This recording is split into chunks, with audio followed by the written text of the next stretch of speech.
Ang saging itimoy, pinanitan og tumoy, usahay mo tikig, usahay mo lumoy.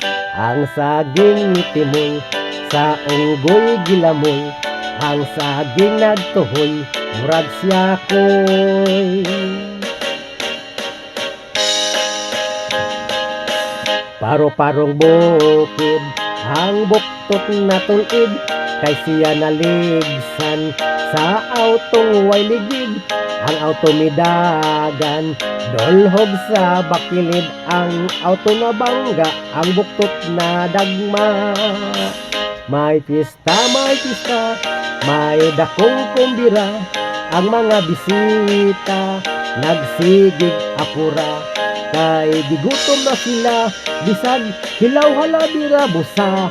Ang resulta mga bisita na purga.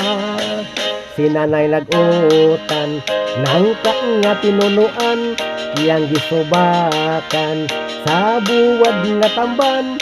Ang manok ni tatay, ilang kamunggayan mais, pagid ang kanon na nga busog ning tanan. Bisag pobre kami, maniod tulag kamuti, ang among gisod-an, pinodkod nga lodi. Ang among pamahaw, inon-unang bulinaw, lami kining parisan sa dukot nga bahaw. May tamsi, balhibuon og dughan, kang inday, gidula-dulaan. Guniti inday, ang tamsing gamay, tamsi nga lagom og tapay.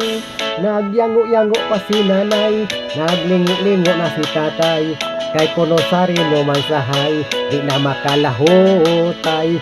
Sa buhol dunay kalamay, pilit-pilit nagkalanay, doon apoy budbud sa talhay, nagbitay-bitay.